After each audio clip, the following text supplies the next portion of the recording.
So the last 20 years of my career was in the enterprise software space, the last decade or so in software as a service. And obviously, I believe we are heading into a recession. We're heading into a tech layoff session, lots of stuff going on. One of the things that I think is pretty interesting that I see in the future is there will be these platforms, these areas that frankly had overinvestment. We're talking with Dana, the CEO of Hemlane in the property management space. And as a casual observer, just a guy on the street, I see a lot of people kind of attracted to this space, kind of like lots of little nuance and bolt-ons.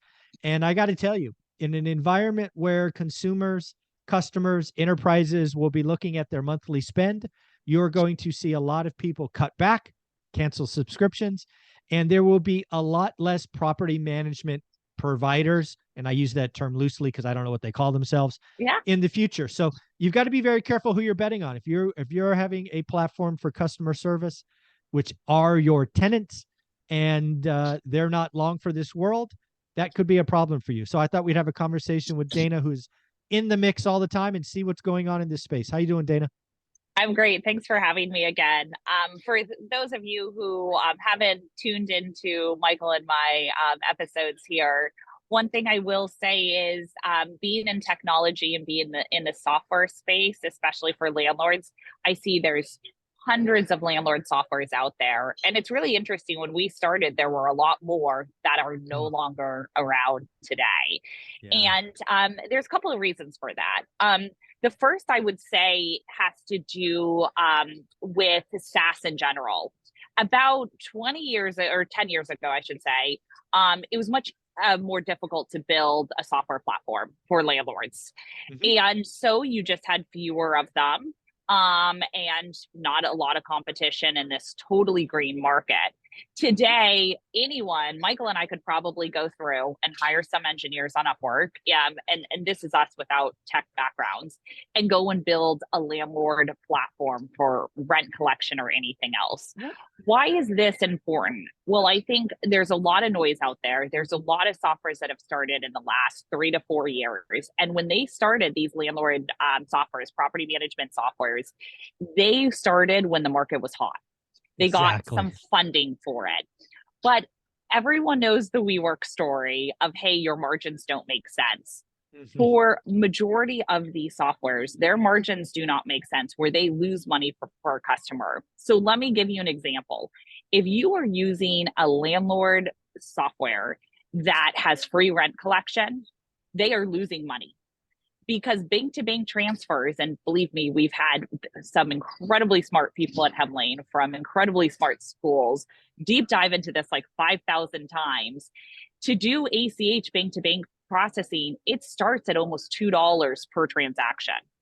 And then you can get that down. You can get that down to about 50 cents. If you were to become a bank and actually do the processing yourself, you can get it to 25 cents per transaction, but you have all the costs to support that infrastructure, which unless you own or unless you're managing, 20 million homes, which none of these platforms are, it makes it difficult to do that. So if you're on a software where they're doing free everything and free rent collection, you're at risk. I'm just going to tell you, like, that you're 100% at risk there, where this company is either going to consolidate, one of the other players is going to buy them out. We've had a lot of offers come to the table for us personally of companies that are desperate. And two, you risk that service to the tenants, your customer. Yeah. The other thing I would say is, if you think about software companies and those that are venture backed, they all plan to have basically 2 years of runway. Right. So you get funding and you basically, it's 18 to 24 months of runway. So last year, market wasn't great. Most of these were not raising funds. That's 1 year of their runway. They've got one more to go. And so are they going to be able to raise, especially if their margins aren't there? There's the cost of support fees and everything else. And so when you look at, your property management, I actually do think traditional property managers are somewhat safer in that, from that perspective, because they aren't taking this money. They're not burning through in the cash. Like, they have to be cash flow positive. They have to pay their salaries. Yeah. And so that's kind of a benefit on that side. But on the software side, really question what you're using, because you're going to see two things happen. One is anyone who's a free landlord software is going to come out and say, just kidding, starting, Yeah. May 1st, we're going to start charging you. Or two, so you'll see pricing changes.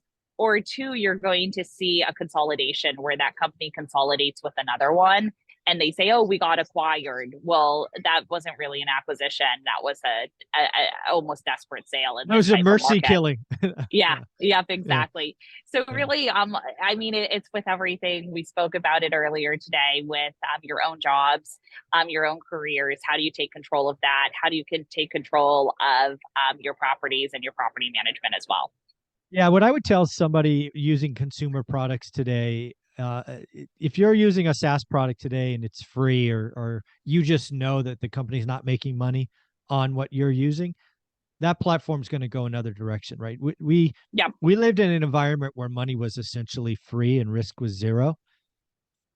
We're not there anymore, right? You now have cost of capital starting at 5%, and it's going higher from there. So, yeah, I think if you are a mom and pop landlord and you're using a set of software that's free or basically free, you got to be careful, because that either A, won't be free soon, or worse, kind of get acquired overnight without your knowledge. So just be careful. Yeah, and the really only exception to that is these consumer products that are super mass market, where they say Sure. like if you're not the paying customer, then your data is right, and so then Yeah. they're selling your data like the Googles of the world. But it's very hard for like a landlord software to make that argument unless they have all 44 million renter households on their platform. It's very hard for them to do that, and you're seeing it with the bigger companies as well. Even those that are offering rent collection and stuff, they're like, oh, we should look at the gross margin and the P&L of this line of business called rentals. And so we're seeing things change, and honestly, I think it's better. I think there's going to be short-term pain for long-term gain, Mhm. um, with the recession. Yeah, I mean, I've lived through this before. The people that come out of this will be stronger. There will be less competition. The margins will be better. But again, we've got 18, 24 months of just slog to get through. It's going to be like we're running in mud. It's going to be the hardest couple of years for many people, but once you get through it, you'll have a decade run, which will be amazing. So, Dana, thank you for all you do. Where can somebody get a trial of Hemlane? Because you are investing, you are growing headcount, Yeah. all of those good things. So, where can somebody get a trial? Because you're going to be around. Yeah, you can go to www.hemlane.com and just mention one rental at a time because you get 20% off. You do have a 30-day free trial and then 20% off your first year. Awesome. Thank you so much, and travel safe. Thanks, Michael. Bye bye.